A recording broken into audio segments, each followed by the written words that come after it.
Sa ngalan ng Ama, ng Anak at ng Espiritu Santo. Amen. Sumainyo ang Panginoon. At sumaiyo rin. Bagong gising, bagong blessings. Tayo nagpapasalamat muli sa Diyos na binigyan niya tayo ng panibagong buhay, panibagong lakas. Hinihingi natin muli ang kanyang grasya para maharapan natin ang ating mga iba't ibang trabaho, obligasyon at responsibilidad. Nihiling din natin ang grasya ng Diyos para tayo'y matauhan, layuan na ang mga taong nag-aabuso sa atin, mga toxic at negatibong tao na gumugulo sa ating isip at puso. Tilingin din natin sa Diyos, ang kanyang banal espiritu, para pukawin naman ang kalooban ng mga masasamang tao, sila'y magbago, maging mas kamukha at kawangis ng ating Panginoong Jesucristo sa pagmamahal at sa matuwid na pamumuhay. At para tayong lahat ay makitang karapat-dapat makatanggap sa mga banal na misteryo, tayo magpakumbaba muna, hilingin natin muli kanyang awa at pagpapatawad. Inaamin ko sa makapangyarihang Diyos at sa inyo mga kapatid na lubha akong nagkasala sa isip, sa salita, sa gawa at sa aking pagkukulang. Kaya isinasamo ko sa mahal na Birheng Maria, sa lahat ng mga anghel at mga banal at sa inyo mga kapatid na ako'y ipanalangin sa Panginoong ating Diyos. Kawan tayo na makapangyarihang Diyos, patawarin tayo sa ating makasalanan, patnubayan tayo sa buhay na walang hanggan. Amen. Panginoon, kaawaan mo kami. Panginoon, kaawaan mo kami. Kristo, kaawaan mo kami. Kristo, kaawaan mo kami. Panginoon, kaawaan mo kami. Panginoon, kaawaan mo kami. Manalangin tayo. Ama naming makapangyarihan, tanang pinakamabuti iyong tinataglay. Gawin mo sa aming kalooban manuot ang pag-ibig sa iyong ngalang dakila at bantog, upang sa pagunlad ng aming pagsunod, sa pananampalatayang iyong pinagkaloob, mapagyaman mo ang kabutihang iyong inihandog, at ang iyong pinagyaman ay mapanatili mong lubos.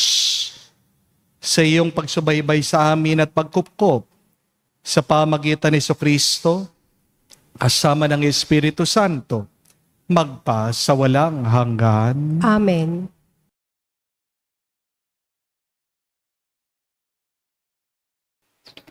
Pagbasa mula sa unang sulat ni Apostol San Pablo sa mga taga-Tesalonika.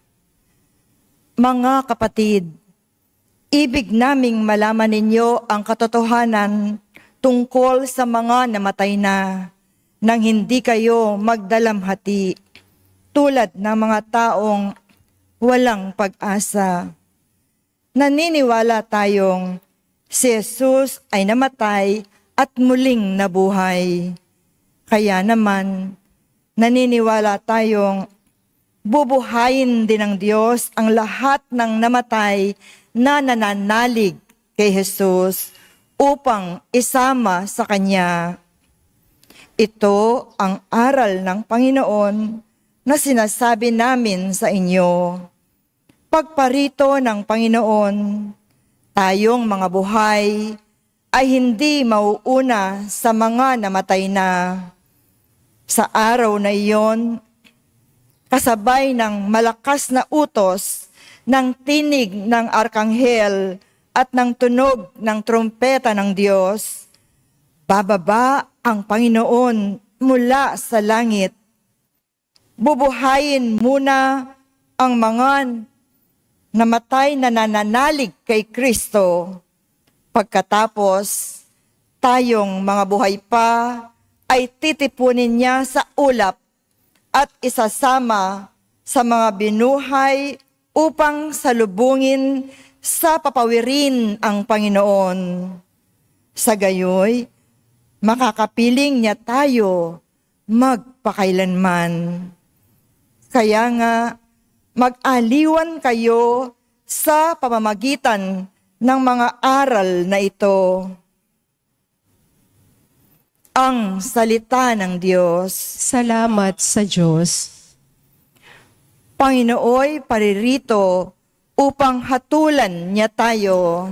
Panginooy paririto upang hatulan niya tayo.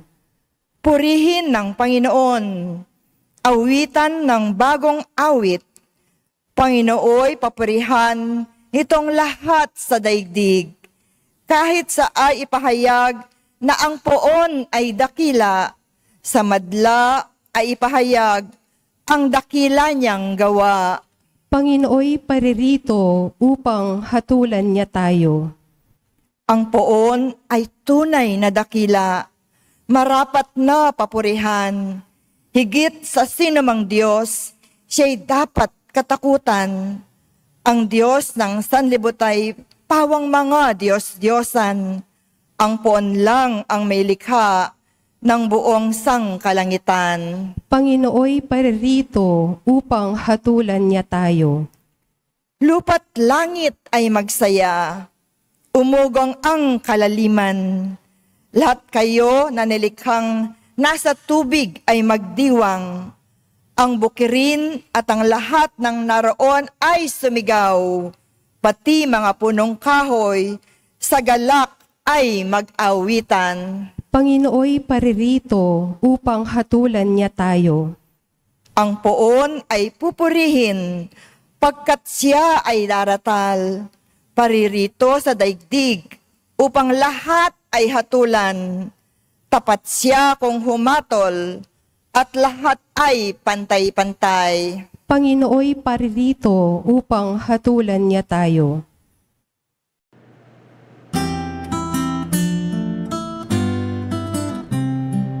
Alleluia, alleluia, alleluia, alleluia, alleluia, alleluia, alleluia, alleluia, alleluia, alleluia, alleluia. Ikaw, Kristo, ay sinugo upang sa dukhay magturo, magpalaya sa bilanggo. Alleluia, alleluia. Sumainyo ang Panginoon. At sumaiyo rin. Ang mabuting balita ng Panginoon ayon kay San Lucas. Papuri sa iyo, Panginoon. Nung panong yun, umuwi si Jesus sa Nazareth ng kanyang kinalakhan. Gaya ng kanyang kinagawian, pumasok siya sa sinagoga ng araw ng pamamahinga. Tumindig siya upang bumasa at binigay sa kanya ang aklat ni Propeta Isaias. Binuksan niya ang aklat sa dakong kinasulatan ng ganito, "Sumasa akin ang Espiritu ng Panginoon, sapagkat hinirang niya ako upang pangaral sa mga dukha ang mabuting balita. Sinugo niya ako upang ipahayag sa mga bihag na sila'y lalaya, at sa mga bulag na sila'y makakakita, upang bigyang kaluwagan ang mga sinisiil, at ipahayag ang pagliligtas na gagawin ng Panginoon." Binalumbon niya ang kasulatan at matapos sinauli sa tagapaglingkod, siya'y naupo. Nakatitig sa kanya ang lahat na nasa sinagoga at sinabi niya sa kanila, natupad ngayon ang bahaging ito ng kasulatan. Samantalang nakikinig kayo.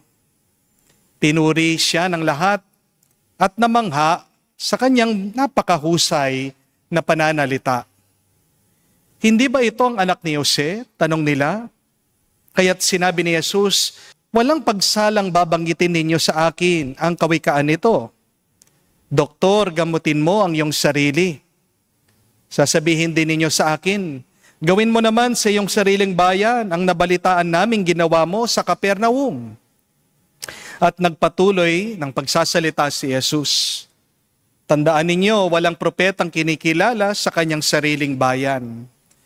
Ngunit sinabi ko sa inyo, maraming babaeng balo sa Israel Noong kapanahunan ni Elias na hindi umulan sa loob ng 3 taon at kalahati at nagkaroon ng matinding tagutom sa buong lupain.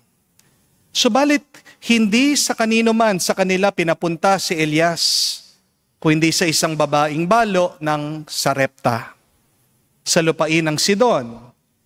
Sa dinami-dami ng mga ketungin sa Israel nung kapanahunan ni Eliseo, walang pinagaling isa man sa kanila.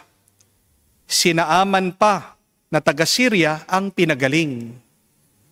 Galit na galit ang lahat ng nasa sinagoga nang marinig ito. Nagtindigan sila at pinagtabuyan siyang palabas. Sa taluktok ng borol na kinatatayuan ng bayan upang ibulid sa bangin. Ngunit dumaan siya sa kalagitnaan nila at umalis.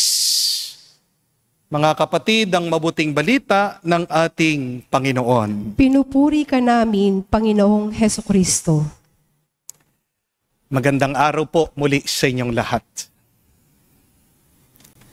Hanggang kailan mo titiisin ang pananakit ng isang toxic na tao bago ka lumayo sa kanya? How much disrespect can you take before finally you decide to cut off a person out from your life? Kailan bang tamang panahon para alisin mo na yung taong yan sa buhay mo dahil sinasaktan ka na niya? Para sagutin po natin ito po ang gusto ko munang sagutin niyo.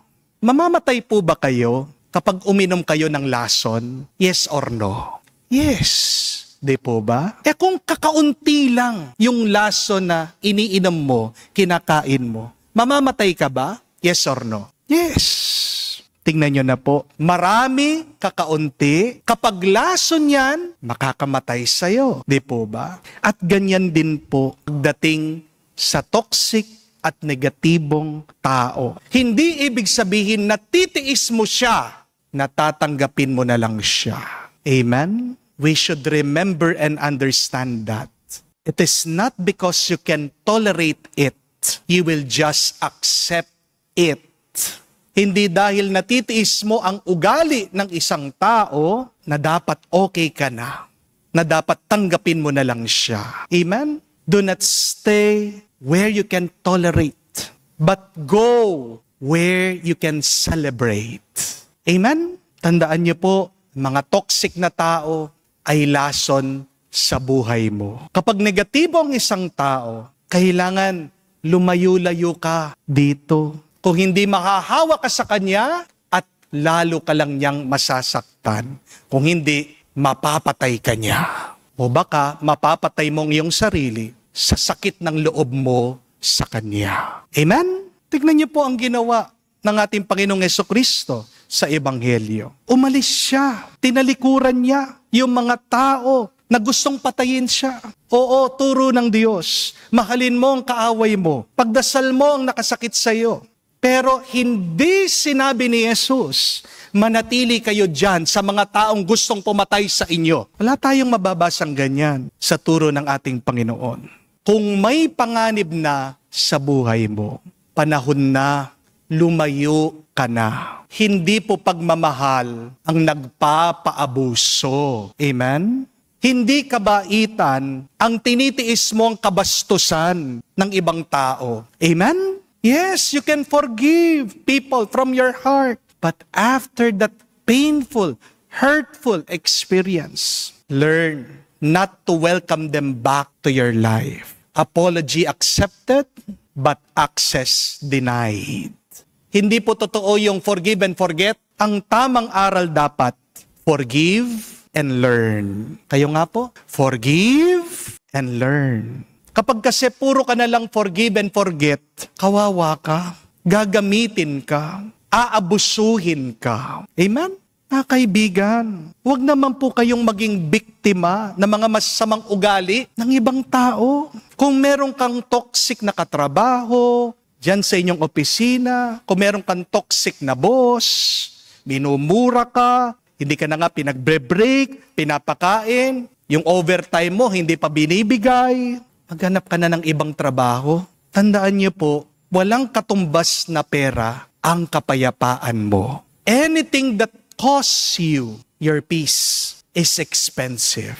Kahit nakakaunti lang ang pera na sweldo mo, basta't payapa ka, yun ang tunay na mahalaga. Di po ba? Masyadong maiksi ang buhay. Sipin mo, 8 oras na kumakayod ka. Pagkatapos no sa ginagawa mo, hindi ka pa masaya. Anong klaseng buhay yan? Lumayo-layo ka sa mga taong hindi nakikitang iyong halaga. Marami pa naman ibang trabaho dyan. Nagagalangin ka bilang tao sa iyong pagtatrabaho. Lumayo ka din, kapatid, sa mga kaibigan na hindi ka kayang ipagtanggol sa ibang tao. Remember, a friend who does not defend you is an enemy. Amen? Kung kaya kang pag-usapan habang wala ka, ang taong yan, walang malasakit sa iyo, plastic lang siya. Tandaan, mas marami pang ibang totoong tao na mas magpapasaya sa iyo, na mas mamahalin ka. Hanapin mo yung mga totoong kaibigan. At kung toxic na yung inyong relationship, tigil na. Tapusin mo na, lalong-lalo na kung hindi pa kayo mag-asawa. Kung sa umpisa pa lang napapansin mo yung iyong boyfriend, babaero, lasenggero, sugarol, walang galang sa mga magulang mo, please, parang awa mo na, hiwalayan mo na. Pagdasal mo sa Diyos, bigyan ka ng tamang tao. Marami pa naman dyan. Because remember, the best decision that you will make in your life is who to marry. Sipin niyo po, higit sa kalahati ng buhay mo, gugugulin mo dyan sa taong yan pag kinasal na kayo. Pagkatapos pag nagkamali ka pa, diba? Parang buhay ka pa, nasa impyerno ka na. Amen? Forever ang kasal habang buhay kayo. Pag-aralan nyo ng mabuti ang ugali ng mga kasintahan nyo. Father, paano naman? Kinasal na po ako, nagbago yung ugali ng aking asawa. Father, paano po? Nagbago ang ugali ng aking kapatid. Iiwan ko na ba sila? Tataboy ko na ba sila? Ano pong gagawin ko? Pag merong tao na hindi mo na maaalis sa iyong buhay, kailangan matuto ka. Alisin mo sila sa iyong isip at puso. Amen? Please, learn the art of detachment. Huwag kang palagi mag-overreact dyan sa ginagawa ng toxic na tao na yan. Kung meron man siya sinasabi, hayaan mo lang siya. Kasi mas masayang mga toxic kapag nilalabanan mo sila. Diyan sila mas lumalakas kapag pinapansin mo sila. The best weapon against toxic people is to remain silent and humble. Amen? Huwag mo na sasagutin. Huwag mo nang gagantihan yung mga taong masasama sa buhay mo. Magtiwala ka, ang Diyos, siyang gaganti para sa iyo. Pero bago ka man tumahimik, kapatid, ito pong tandaan niyo, matuto ka naman sana na manindigan at magsalita. Ang Panginoon po natin, bago niya iniwan itong mga taong gusto siyang itapon sa bangin, nangaral muna siya. Pinagsabihan sila. Tingnan niyo po, ang ating Panginoon nanindigan. Opo, maganda na i-ignore mo yung mga nananakit sa iyo. Pero kung hindi ka magsasalita, pagpapatuloy nila yung kanilang mga masamang gawa. Di po ba? Maganda rin paminsan-minsan. Ipahiya mo naman ang masamang tao para madalas sila. Kasi ikaw na lang palaging inaabuso nila at pinapahiya. Kaya mo din naman na baliktarin . Kung nasa tama ka, paglaban mo. Amen? Tingnan niyo po yung ibang bansa, kapag nahuli po na corrupt yung opisyalis, agad nagre-resign. Sa pwesta yung politiko, o yung iba, nagpapakamatay pa nga .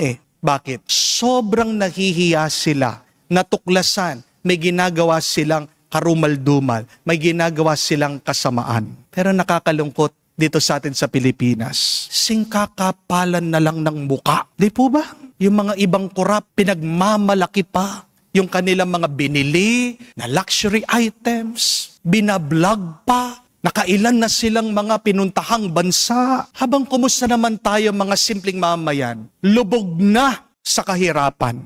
Pero ang tanong, bakit merong taong ang kakapal ng kanilang muka kahit na alam mo galing sa nakaw o galing sa hindi tama yung kanilang kinita? Kasi walang nagsasalita. Kasi wala tayong kiber. Wala tayong pakialam. Hinayaan na lang natin sila. Kaya lumakas ang loob nila. Di po ba? Kung merong nagsasalita lang. Kasi minsan, yung mga iba, pinagtatanggol pa yung politiko. Di po ba? Mga kapatid, hindi po Diyos ang mga politiko. Tao din sila, kamukha natin.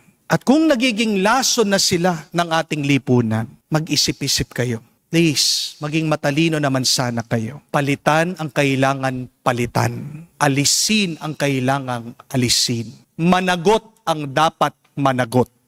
Amen? Buti na lang po ngayon, nagkakaboses na ang ating bayan. May tinatawag na po silang corruption, shaming. Kailangan pagsabihan, konsensyahin na natin. Yung mga ubod ng takaw sa pera. Talang dami na, nahirap. Ang dami nang nagdurusa. Yes, train your mind and your heart to detach from negative people, but also raise your voices against injustice and abuse. Kapag tahimik na lang tayo sa harapan ng mga negatibong tao, anong ibig sabihin? Binibigyan nyo sila ng kalayaan pagpatuloy ang kasamaan na kanilang ginagawa. Pagkatapos po nating ginawa ang lahat, nanindigan na tayo, lumayo na tayo sa mga masasamang tao. Napatawad na natin sila at tinutuloy natin ang ating misyon at bukasyon. Huwag nating kalimutan. Isuko natin ang lahat sa Diyos. Amen? And what is real surrender to God? It is allowing God to hold on to us. Madalas kasi gusto natin yung sarili nating paraan, sarili nating kagustuhan, sarili nating oras. But when you say, you surrender to God, what you really mean is, your will, O God, your way, O Lord, in your own time, O Jesus. To surrender to God also mean, you open yourself to the grace of God. Umaasa ka, tatanggapin mo, kahit na ano, minsan kahit na masama, maniwala ka. Yan ang magiging daan ng pagpapala ng buhay mo. Always surrender to God. Sabihin mo, Panginoon, I did my best. Take care of the rest. That is surrender. Kaya ang muling tanong, kailan natin iiwanan ang mga negatibong tao, toxic at abusadong tao? Una, kapag sinabi na natin ang kanilang mga mali.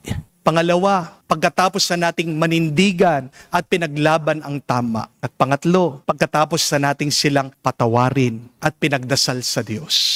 Manalangin po tayo sa banal na misang ito na wag tayong magpapatalo sa mga taong negatibo at abusado.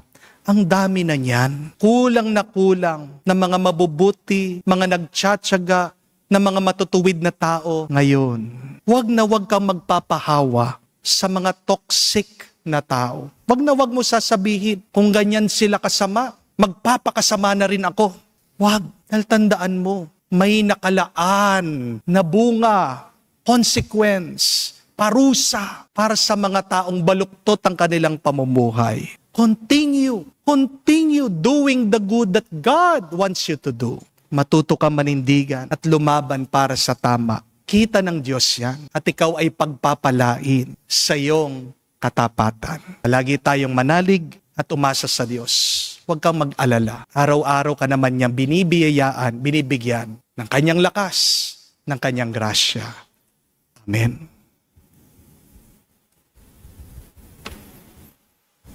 Tinanggihan si Jesus ang sarili niya, mga kababayan. Tanggapin natin siya na may pananampalataya at pananalig. At ating sabihin, Panginoon, dinggin mo kami. Panginoon, dinggin mo kami.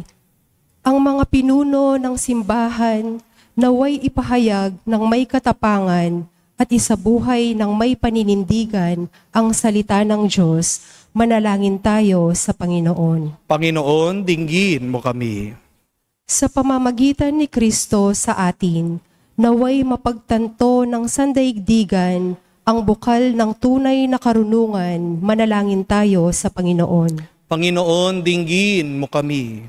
Ang mga Kristiyanong magulang naway maging matatag sa pagsunod kay Kristo na siyang daan, katotohanan at buhay. Manalangin tayo sa Panginoon. Panginoon, dinggin mo kami. Sa katahimikan po ng ating puso, banggitin natin at sabihin sa Diyos ang ating mga personal na pangangailangan. Makapangyarihang Ama, walang sino man sa amin na makakalapit kay Kristo kung hindi mo ito pinagkaloob. Gawin mo kaming iisa sa Kanya upang makapiling ka namin sa magpa sa walang hanggan. Amen.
Manalangin kayo mga kapatid para ang ating mga paghahain ay kalugdan ng Diyos amang makapangyarihan. Tanggapin nawa ng Panginoon itong paghahain sa iyong mga kamay sa kapurihan niya at karangalan sa ating kapakinabangan at sa buong sambayanan niyang banal. Ama naming lumikha, ang banal na paghahain ay lagi nawang magdulot ng iyong pagbabasbas na sa amin tumutubos, upang ang ginanap mo sa aming pagdiriwang ay maging lubos na pagkaloob ng iyong pagmamahal. Sa pamagitan ni Jesucristo kasama ng Espiritu Santo, magpa sa walang hanggan. Amen. Sumainyo ang Panginoon. At sumaiyo rin. Itaas sa Diyos sa inyong mga puso at diwa. Itinaas na namin sa Panginoon. Pasalamatan natin ang Panginoong ating Diyos. Marapat na siya ay pasalamatan. Ama naming makapangyarihan, tunay nga marapat na ikaw ang aming pasalamatan. Sa iyong paglingap at kagandang loob, ang tao'y nilikha mo, pinangasiwaan sa sansinukob. Sa hinangad mong siya'y iwastong lubos, siya'y pinagdusa mo sa kanyang pagtalikod. Sa iyong paggiliw, iyong pinahintulot na makabalik siya sa pamagitan ni Kristo Jesus. Kaya kaisa na mga anghel, nagsisiawit ng papuri sa iyo, nang walang humpay sa kalangitan, kami nagbubunyi sa iyong kadakilaan.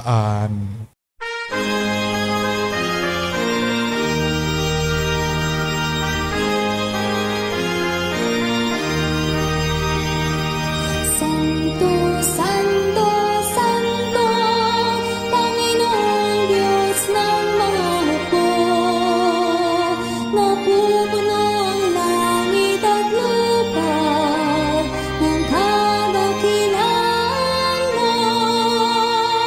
Hosana sa kaitasan, pinagpalang na Panginoon sa ngalan ng Panginoon.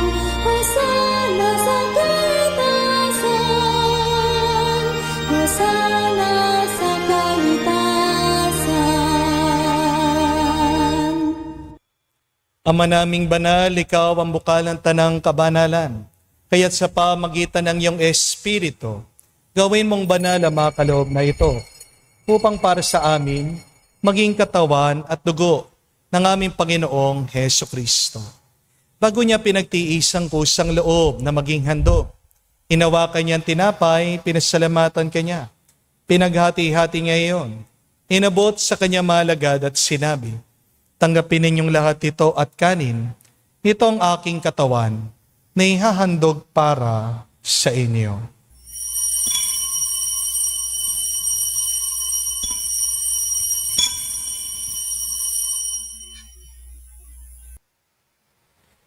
Gayon din naman, nung matapos ang hapunan, hinawakan niya ang kalis. Muli kanyang pinasalamatan. Inabot niya ang kalis sa kanyang malagad at sinabi, "Tanggapin ninyong lahat ito at inumin. Itong kalis ng aking dugo, ng bago at walang hanggan tipan. Ang aking dugo na ibubuhos para sa inyo at para sa lahat, sa pagpapatawad ng mga kasalanan. Gawin ninyo ito sa pag-aalaala sa akin."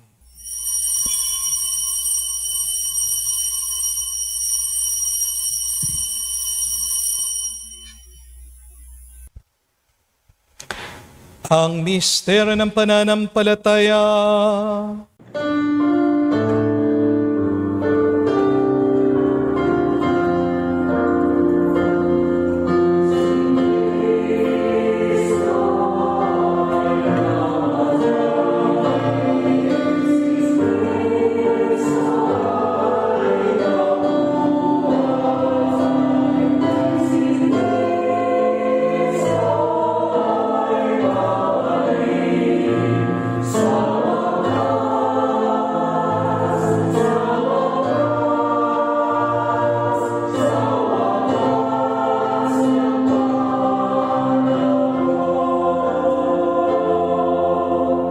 Ama, ginagawa namin ngayon ng pag-alaala sa pagkamatay muling pagkabuhay ng iyong anak.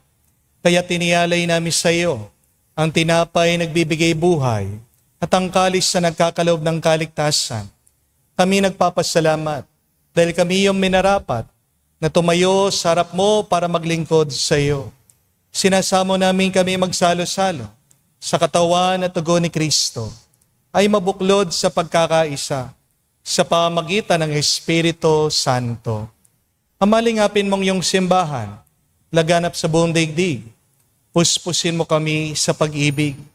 Kaisa ni Leon ang aming Santo Papa, si Florentino aming Arsobispo, at ng Tanang Kaparian.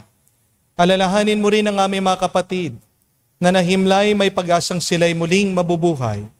Gayon din naman lahat ng mga pumanaw. Kawan mo't sila't patuloyin sa iyong kaliwanagan. Kawaan, pagindapating kaming lahat, makasalo sa iyong buhay na walang wakas.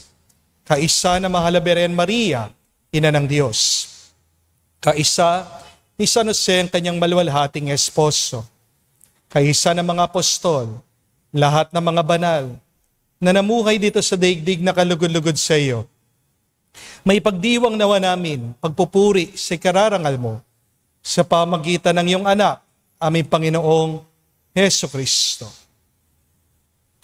Sa pamamagitan ni Kristo, kasama niya at sa Kanya, ang lahat ng parangal at papuri ay sa iyo, Diyos Ama, makapangyarihan, kasama na Espiritu Santo, magpasawalang hanggan. Amen, amen, amen.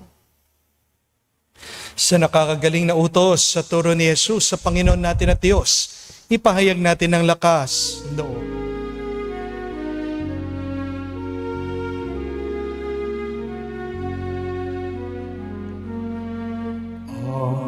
Namin sumasalangit ka, sambahin ang ngalan mo. Mapasa amin ang kaharian mo, sundin ang loob mo. Dito sa lupa para ng sa langit, bigyan mo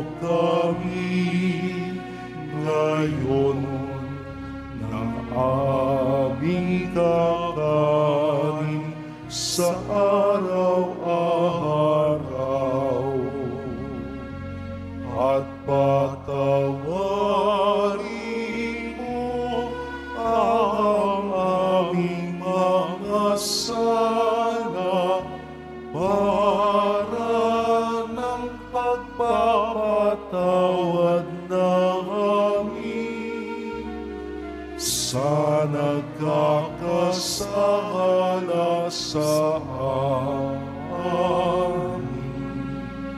At huwag mo kami ipahintulot sa tukso at iadya mo kami sa lahat ng masama.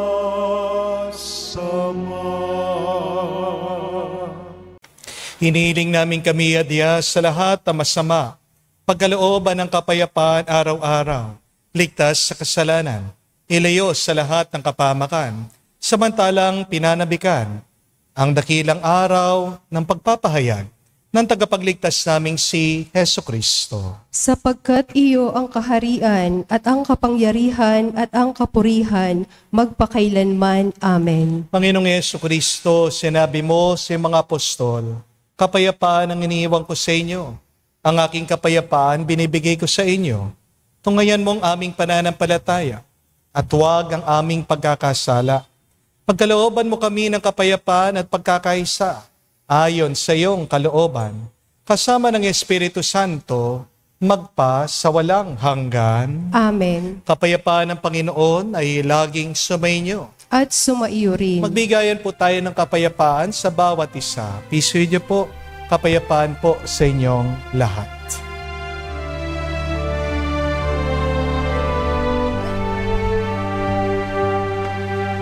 Cordero ng Diyos na nag-aalis ng mga kasalanan ng sanlibutan, maawa ka sa amin. Maawa ka sa amin. Cordero ng Diyos na nag-aalis ng mga kasalanan ng sanlibutan, maawa ka sa amin. Maawa ka sa amin. Cordero ng Diyos na nag-aalis ng mga kasalanan ng sanlibutan, ipagkaloob mo sa amin ang kapayapaan. Mga kapatid, naririto ang ating Panginoong Jesucristo, ang Kordero ng Diyos. Siya nag-aalis sa mga kasalanan ng sanlibutan. Mapalad tayong lumalapit sa piging ng Kordero. Panginoon, hindi ako karapat-dapat na magpatuloy sa iyo, ngunit sa isang salita mo lamang ay gagaling na ako.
Panalangin sa karangalan ng Nuestro Padre Jesus Nazareno. O Jesus Nazareno, katamis-tamisan naming manunubos, sa harap mo ngayon naririto kami't nangangayupapa at nagsisisi ng taos-puso sa aming pagiging walang turing sa iyo at paglimot sa di mabilang na mga biyaya mo, lalong-lalo na yaong mahalagang biyaya ng pagtutubos. Dinaramdam namin at pinagsisisihang labis, Panginoon ko, ang pagkakasala namin sa iyo. Ikinalulungkot namin ang pagiging dahilan ng pagpapasan mo ng krus na iyan sa gitna ng mga hirap at kapaitan, hanggang sa inihandog mo ang iyong buhay sa bundok ng Kalbaryo, sa pagkaibig mo lamang na matubos kami at ang sangkatauhan mula sa sala. Pakabanalin mo, O Panginoon, ang aming pagnanais at ipagtanggap mo sa amin ang iyong biyaya. Maging tagapamagitan nawa ang iyong ina, ang kalinis-linisang Birheng Maria.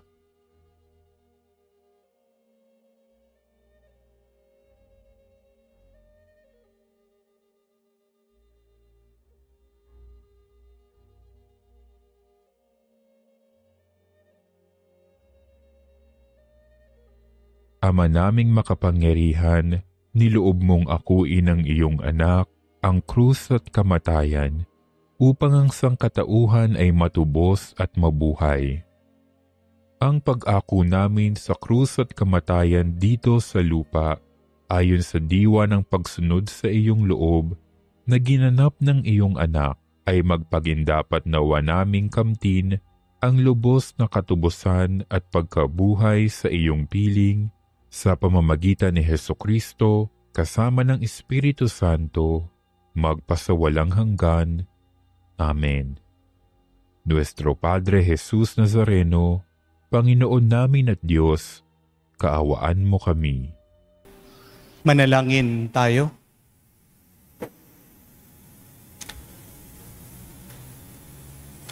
Ama naming mapagmahal, kami nagsalo-salo sa pagkain mong bigay, ay humihiling ng lakas mong inilalaan upang ang kagandang loob namin madagdagan sa paglilingkod namin sa iyong kadakilaan, na nagpapaalab sa pag-ibig namin sa kapwa-tao sa pamagitan ni Jesucristo, kasama ng Espiritu Santo, magpasawalang hanggan. Amen.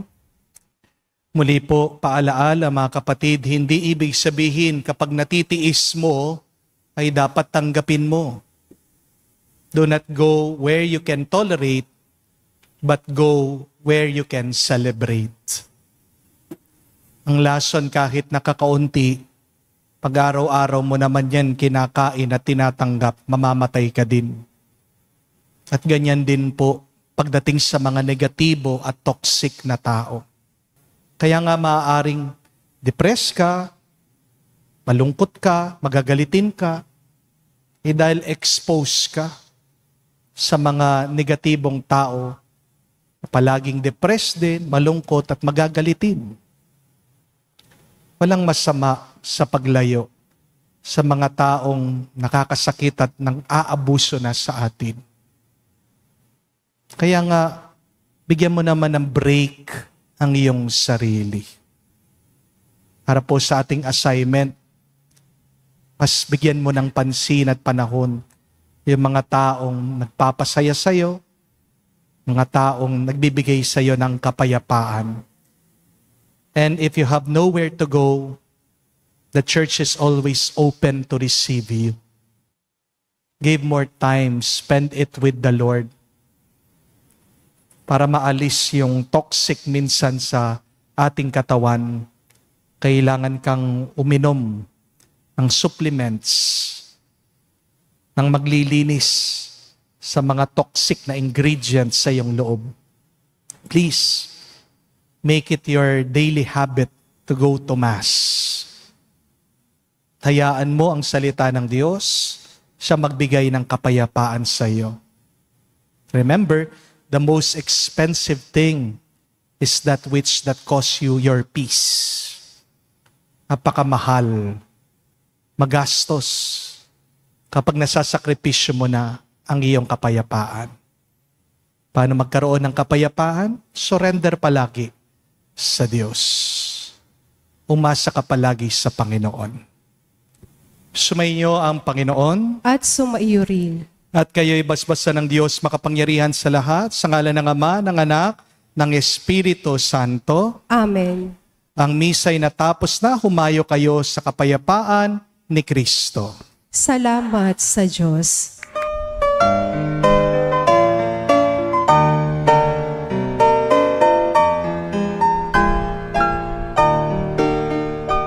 Nuestro Padre Jesus Nazareno, sinasamba ka namin, pinipintuho ka namin, aral mo ang aming buhay at kaligtasan.